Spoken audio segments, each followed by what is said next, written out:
Viewers, आज हमारा topic है एक्नी के बारे में। एक्नी एक ऐसी बीमारी है जिसमें जिस्म की स्किन जो ना बिल्कुल बदनुमा हो जाती है। ये बेसिकली हमारे जिस्म के अंदर स्पेशियस ग्लैंड्स होता है, उसमें डिसऑर्डर हो जाता है, जिसकी वजह से एक्स्ट्रा सीबम प्रोड्यूस होती है और वहाँ पे माइक्रो ऑर्गेनिज़म, डस्ट वगैरह, जरासीम ये जमा होने शुरू हो जाते हैं, तो जिसकी वजह से ये बीमारी शुरू हो जाती है।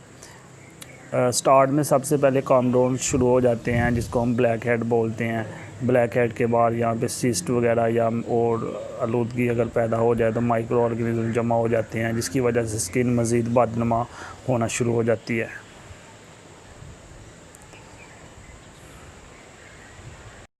ये बीमारी आमतौर पर बलूगत में स्टार्ट होती है।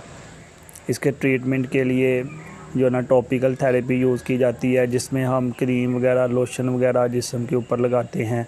ये चेहरे पे हो सकती है, हमारे शोल्डर्स पे हो सकती है, बैक पे हो सकती है। तो टॉपिकल थेरेपी में जो हम एंटीबायोटिक्स यूज़ करते हैं उसमें मोस्टली एरिथ्रोमाइसिन और क्लिंडामाइसिन होती है। इसके अलावा रेटिनॉइड्स भी इस्तेमाल होते हैं, जो कि गड़े को जो है ना कम करते हैं। जो हमारे चेहरे के अंदर होल बन जाता है उसको कम करने के लिए रेटिनॉइड्स मेडिसिन है, उसको टॉपिकल थेरेपी में यूज़ किया जाता है। या इसके अलावा बेंजोइल पेरोक्साइड 2.5 से 10% होता है। ये इसका एंटी बैक्टीरियल इफ़ेक्ट होता है। अगर ये जो है ना काफ़ी पुरानी बीमारी हो एक्नी, तो उसके लिए हमें सिस्टमेटिक थेरेपी यूज़ करनी पड़ती है। सिस्टमेटिक थेरेपी में हम मेडिसिन जो है ना ओरल फॉर्म में लेते हैं या फिर इंजेक्शन की फॉर्म में। तो इसमें एंटीबायोटिक्स मोस्टली टेट्रासाइक्लिन होती है। टेट्रासाइक्लिन का एंटी इन्फ्लेमेटरी इफ़ेक्ट होता है, यानी जिस्म के अंदर जो सोजश होती है उसको ख़त्म करती है। इसके अलावा रेटिनॉइड भी सिस्टमेटिक थेरेपी में यूज़ की जाती है। व्यूअर्स, इसके ट्रीटमेंट के लिए अगर एक्नी जो है ना अभी स्टार्ट हुई हो तो इसके लिए हम टॉपिकल एप्लीकेशन करें तो वो ख़त्म हो जाती है। उसमें क्रीम, लोशन वगैरह जो है ना फेस के ऊपर लगाने पड़ते हैं। लेकिन अगर इसका स्टार्ट हुआ हो तो फिर ये बेस्ट है। लेकिन अगर दरमियाने दर्जे की एक्नी हो तो फिर हमें बाहर से क्रीम लगानी पड़ती है, लोशन वगैरह।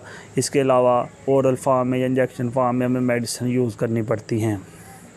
लेकिन अगर काफ़ी सीवियर एक्नी हो तो फिर जितनी मर्ज़ी क्रीम में लोशन लगाएं, उससे फ़र्क नहीं पड़ता।